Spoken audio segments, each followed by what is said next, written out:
ഇത്രയും കൃത്യമായിട്ട് ഒരു പശുവിൻ്റെ ഇതൊക്കെ ഉണ്ടാക്കണം. ആർട്ടിസ്റ്റ് അങ്ങോട്ട് വരെ ഉണ്ടാക്കി വെച്ചിട്ട് സത്യമായിട്ടും അങ്ങനെയല്ല അത് നോക്കിയിട്ട്. പിന്നെ ഇവിടെ വയറ്റിലൊരു സാധനം തൂങ്ങി കിടക്കുന്നുണ്ടാവും ഈ പശുവിൻ്റെ. തൂങ്ങി കിടക്കണ കുറച്ച് കൂടുന്നുണ്ട് ഇതിൻ്റെ. നമസ്കാരം ഗൈസ്, ഡേ 19 ഓഫ് നമ്മുടെ ട്രെയിനിങ് ചാലഞ്ചിലേക്ക് എല്ലാവർക്കും സ്വാഗതം. 20 ദിവസത്തെ ട്രെയിനിങ് ചാലഞ്ചാണ് ഞാൻ നിങ്ങൾക്ക് മുന്നിൽ പറഞ്ഞിട്ടുണ്ടായിരുന്നു. അതിൽ 19 ഡേയ്സ് സക്സസ്ഫുള്ളി കംപ്ലീറ്റ് ആയിട്ടുണ്ട്.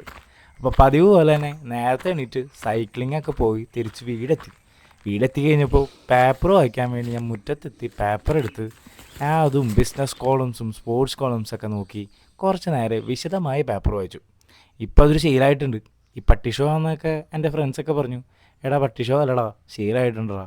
അങ്ങനെ പേപ്പർ വായനൊക്കെ കഴിഞ്ഞ് ഞാൻ നേരെ കുളിയൊക്കെ പാസ്സാക്കി നേരെ നമ്മൾ ട്രേഡിങ്ങിൻ്റെ ഓഫീസിൽ പോയിക്കൊണ്ടിരിക്കുകയാണ്. അപ്പം നിങ്ങൾ വിചാരിക്കും, ഇന്ന് ബ്രേക്ക്ഫാസ്റ്റ് കാണിച്ചില്ലല്ലോ, ഇന്ന് ഞാൻ കഴിച്ചിട്ടില്ല, കാരണം ഉച്ചയ്ക്ക് ഒരു സദ്യ ഉണ്ട്, വെറുതെ നമ്മൾ വണ്ണം വയ്ക്കണ്ടല്ലോ ഇത്. അങ്ങനെ ഞാൻ ട്രേഡ് ഇന്ന് ആദ്യത്തെ എടുത്തത് നിഫ്റ്റിയിലും അത് കൂടാണ്ട് ബാങ്ക് നിഫ്റ്റിയിലും എടുത്തു. ഞാൻ ഈ രണ്ടും കൂടി പർച്ചേസ് ചെയ്തപ്പോൾ എനിക്ക് ഏകദേശം ഒരു 7,000 റേഞ്ചിലാണ് എനിക്ക് വന്ന ചിലവ്. ബാക്കി ഉണ്ടായത് നിങ്ങൾക്ക് ഈ വീഡിയോ കാണുമ്പോൾ ക്ലിയർ ആയിട്ട് മനസ്സിലാവും.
ഫസ്റ്റ് ഞാൻ നിഫ്റ്റിയിൽ ഒരു 70 പോയിൻറ്റ്സ് അച്ചീവ് ചെയ്തപ്പോൾ ഞാൻ അതിൽ നിന്ന് എക്സിറ്റ് ചെയ്തു.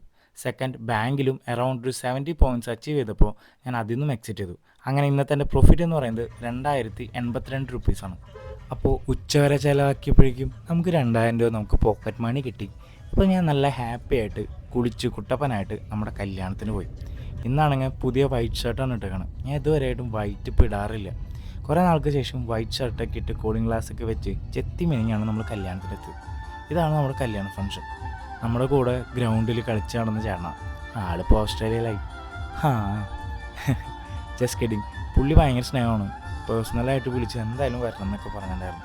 ഞാൻ ആളായിട്ട് നല്ല കമ്പനിയാണ്. അങ്ങനെ ആളുടെ ഇവൻ്റൊക്കെ കൂടി ഫുഡൊക്കെ അടിച്ച് നമ്മുടെ എല്ലാ പിള്ളേരും ഒന്നുണ്ടായിരുന്നു. എല്ലാ പിള്ളേർ സെറ്റും വീടിൻ്റെ അടുത്തുള്ള ചേട്ടന്മാരും എല്ലാവരും ഒന്നുണ്ടായിരുന്നു. അപ്പോൾ എല്ലാവരും ഉള്ളപ്പോൾ ഒരു പ്രത്യേക ഹാപ്പിനെസ് അല്ലേ. അപ്പോൾ അതൊക്കെ കഴിഞ്ഞ് ഫുഡ് അടിയൊക്കെ കഴിഞ്ഞ് ഞാൻ നേരെ നമ്മുടെ വീടെത്തി. ഇന്നാണെങ്കിൽ ഞാനൊരു ക്യാമറ റെൻറ്റിന് എടുത്തിട്ടുണ്ടായിരുന്നു. സോ അതിൻ്റെ ഒരു പരീക്ഷണമായിട്ട് ഞാൻ എൻ്റെ വണ്ടി പൊടിയൊക്കെ തട്ടിയെടുത്ത് ചെറിയൊരു റൈഡിന് ഇറങ്ങി. ഇതൊക്കെയല്ലേ ഒരു എൻ്റർടൈൻമെൻ്റ് ഉള്ളത്. എന്തായാലും പ്രോഫിറ്റ് അങ്ങനെ അടിച്ച് പൊളിച്ച് കളയണമെന്നാണ് ഇന്ന് വിചാരിച്ചിട്ടുള്ളത്. എനിക്ക് ഭയങ്കര കൗതുകവും അതുപോലെ തന്നെ ഒരുപാട് എക്സൈറ്റ്മെൻറ്റും തോന്നിയിട്ടുള്ളൊരു ക്യാമറയാണ് ഈ Insta360. ഞാൻ പലപ്പോഴും ആലോചിച്ചിട്ടുണ്ട് എങ്ങനെ ഇവർക്ക് ഈ ഒരു വിഷ്വൽ ക്യാപ്ചർ ചെയ്യാൻ പറ്റണേന്ന്. അത് ശരിക്കും ഒരു അത്ഭുതമാണ് 360 കവർ ചെയ്യാന്നുള്ളത്. ഈ ഷോട്ടൊക്കെ കണ്ടോ, ഒരു ലൂപ്പിൽ പോയി പെടുന്ന ഒരു അവസ്ഥയാണ്. ഇതിന് ഗ്ലോബ് എഫക്റ്റ് എന്നാണ് അവർ പറയുന്നത്. എന്തായാലും അടിപൊളി. അപ്പോൾ ഞാൻ ക്യാമറയൊക്കെ വെച്ച് ബാഗിൽ ഒരു ചെറിയ വള്ളിയൊക്കെ വെച്ച് കെട്ടിയിട്ടുണ്ടല്ലോ, അല്ലെങ്കിൽ ബൈക്ക് മൂവ് പറന്നു പോയാലോ. അപ്പോൾ ഞാനങ്ങനെ നമ്മുടെ ചെറിയൊരു പാർക്കുണ്ട് നമ്മുടെ കനകമല തന്നെ, ആരേശ്വരം പോണ വഴി. ഞാൻ ആ സൈക്കിൾ ഓട്ടുന്ന വഴിയുണ്ടല്ലോ, അവിടെയാണ് ഈ പാർക്കുള്ളത്. അപ്പോൾ ഞാൻ വിചാരിച്ചു അങ്ങോട്ട് പോകാമെന്ന്. അവിടെ ആകുമ്പോൾ ഇന്ന് നമ്മുടെ പിള്ളേർ സെറ്റൊക്കെ കുറച്ച് പേര് വന്നിട്ടുണ്ടായിരുന്നു.